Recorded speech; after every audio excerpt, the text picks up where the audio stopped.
Hello, friends. I'm Dr. Umesh Bansod from the Department of English, J.M. Patel College, Bhandara, Maharashtra. Today we are discussing On His Having Arrived at the Age of 23, a poem by John Milton. This is a sonnet which talks about the conflict of the faith, and it talks about Milton's journey towards maturity. Immaturity से poetic maturity तक के सफ़र की बात ये poem करती है, ये sonnet करती है। और on his having arrived at the age of 23, उम्र के 23 साल के सफ़र को जॉन मिल्टन यहाँ बताने की कोशिश कर रहे हैं। On his having arrived at the age of 23 is a sonnet written by John Milton. It's a wonderful sonnet written by John Milton, and it starts with Milton's complaint about his immaturity of mind, and it ends with his immense faith in God. अपने poetic career के immaturity को, अपरिपक्वता को दर्शाने की कोशिश John Milton यहाँ पर करते हैं, पर जैसे ही उन्हें अपनी अपरिपक्वता का एहसास होता है, वैसे ही वो भगवान के ऊपर, खुदा के ऊपर विश्वास की बात भी करते हैं।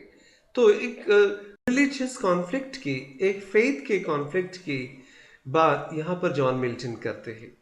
This sonnet was written in 1632 when he completed his graduation from Cambridge, and the sonnet shows what Milton thinks at the age of 23.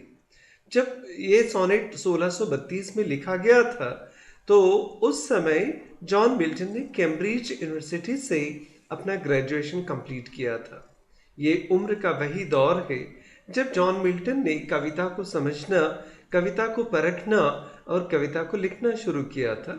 अब इस सोनेट में उम्र के 23 साल के पड़ाव पर जॉन मिल्टन क्या सोचते हैं, इसकी चर्चा इस पोएम में, इस सोनेट में जॉन मिल्टन करते हैं। On his having arrived at the age of 23 exists in manuscripts and was printed twice during Milton's lifetime, and was most likely written in 1632 at crucial time in Milton's life just after his graduation from Cambridge. उम्र के बहुत important पड़ाव पर John Milton ने इस कविता को लिखा है। 23 ये उम्र एकदम इमेच्योरिटी की भी नहीं होती। अपनी मैच्योरिटी को समझना, हासिल करना धीरे धीरे जॉन मिल्टन ने शुरू किया था। यहाँ से सोनेट शुरू होता है। How soon had time the subtle thief of youth stolen on his wing my 23 year? यहाँ पर जॉन मिल्टन शिकायत से शुरुआत करते हैं। कितने जल्दी इस क्लेवर, सटल का मतलब होता है क्लेवर, इस समय के क्लेवर चोर ने अपने पंखों पर मेरे 23 साल उड़ाकर लेके चला गया। My hasting days fly on with full career, but my late spring no bud or blossom showeth. Milton blames that time is clever thief of youth. John Milton शिकायत करते हैं, दोष देते हैं कि समय एक चोर की तरह है जो अपने पंखों पर मेरे महत्वपूर्ण 23 साल के समय को उड़ाकर लेके चला गया। And time is used as a metaphor. वक्त को यहाँ पर, टाइम को एक मेटाफर के रूप में वह इस्तेमाल करते हैं। And he has stolen important 23 years of his life on his wing. अपने पंखों पर इस वक्त ने जॉन मिल्टन की जिंदगी के महत्वपूर्ण 23 साल चुरा लिए हैं। He blames uncontrollable force of time, and valuable days of his life have rapidly passed with many important activities. पर इस बात का उन्हें एहसास भी है। वो तीसरी लाइन में कहती, My hasting days fly on with full career. जब मैंने इन 23 सालों को वक्त के पड़ाव में गंवा दिया है या वक्त चुरा कर लेके गया है, इन 23 साल तक मैं कड़ी मेहनत कर रहा था, मैं पढ़ाई भी कर रहा था, John Milton was studying in Cambridge during this year. But my late spring, no bud, nor or blossom showed. पर उम्र के इस पड़ाव के बाद, वसंत ऋतु के जाने के बाद, जैसे जिंदगी का ऑटम आएगा, मैंने अभी तक उस परिपक्वता को हासिल नहीं किया है, इस बात का एहसास उन्हें होता है. He was busy in study in Cambridge, but it has not given him any output. He realizes that after completion of 23 years, he has not achieved what he deserved and what he desired. He considers this age a late spring. उम्र के इस पड़ाव को वो late spring भी कहते हैं. And he has not achieved anything to show. But my late spring, no bud nor blossom showeth. 23 साल की उम्र ये वसंत ऋतु के बाद वाला पड़ाव है, और इस उम्र में भी मैंने दिखाने लायक कुछ भी हासिल नहीं किया. इस बात का मलाल, इस बात की शिकायत तो जॉन मिल्टन को है. आगे वो कहते हैं, Perhaps my semblance might deceive the truth. शायद मैं जिस तरीके से दिखता हूँ, शायद ये डिसीव कर सकता है, किसी को भी फंसा सकता है. ये semblance अपीयरेंस है. That I to manhood am arrived so near. दिखने में शरीर यष्टि से जॉन मिल्टन दुबले पतले थे. कोई भी उनकी उम्र को देखकर उन्हें मैच्योर्ड शायद नहीं समझता था, पर and inward ripeness does much less appear that some more timely happy spirits endureth. अब उम्र के इस पड़ाव में जॉन मिल्टन को लगता है कि उन्हें देखने के बाद में किसी को इस बात का एहसास नहीं होगा कि वो मैच्योरिटी को हासिल कर चुके हैं, पर ऐसी मैच्योरिटी को हासिल करने के बाद में भी जॉन मिल्टन अपनी अपरिपक्वता को छिपाना नहीं चाहते. वो अपरिपक्वता के साथ जिस मैच्योरिटी को उन्होंने हासिल किया है, उसे वो दिखाना भी चाहते हैं कि किस प्रकार से उन्होंने इस मैच्योरिटी को हासिल किया है. Perhaps my semblance might deceive the truth. ये सच्चाई इस बात की गवाह है कि उन्होंने इस मैच्योरिटी को हासिल तो किया है, पर ये मैच्योरिटी शायद इनवर्ड मैच्योरिटी है और छुप गई है, दिखाने लायक है नहीं.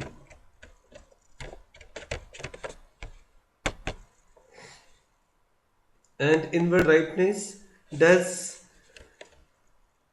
less appear that some more timely happy spirits entered. The poet has grown adult and he appears like a grown man.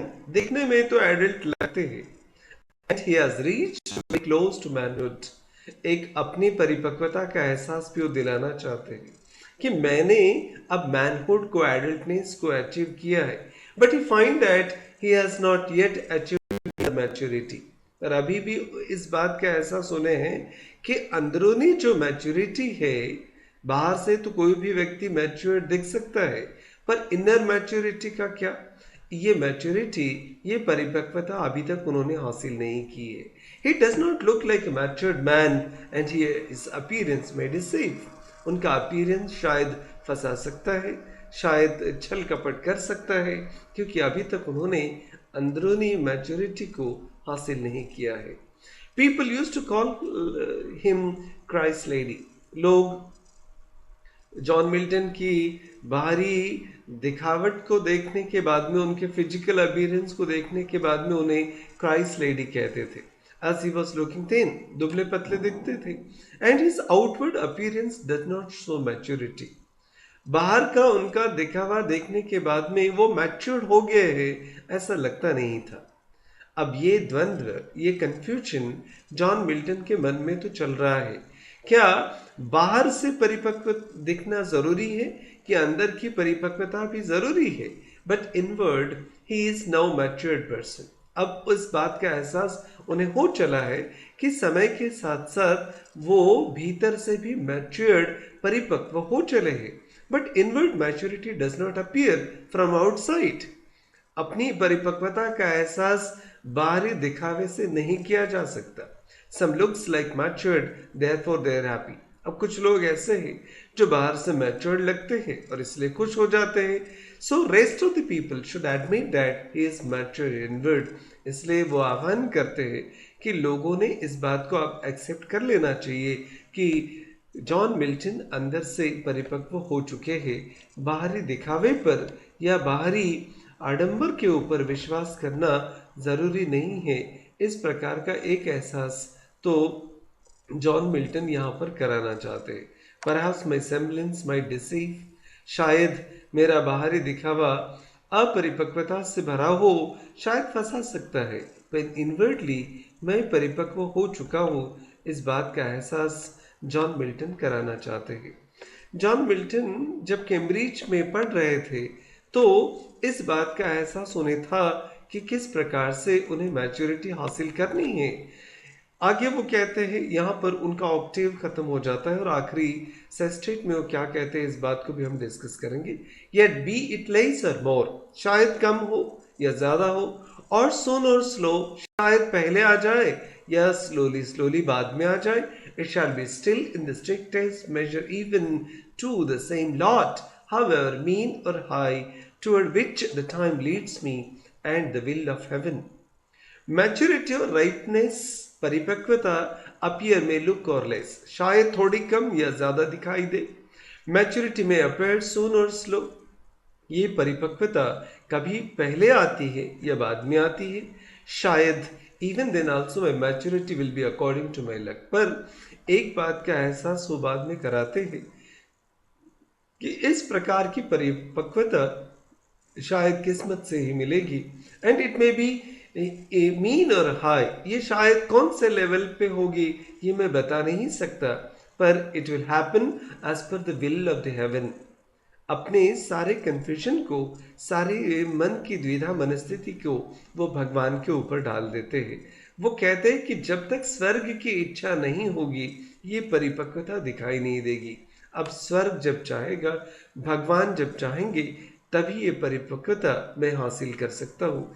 My rightness will be according to the God, and my rightness, my maturity is not according to my will, it is the will of the God, and he surrenders himself to the God, और वो भगवान की इच्छा पर अपने आप को निछावर कर देते हैं, स्वाधीन कर देते हैं।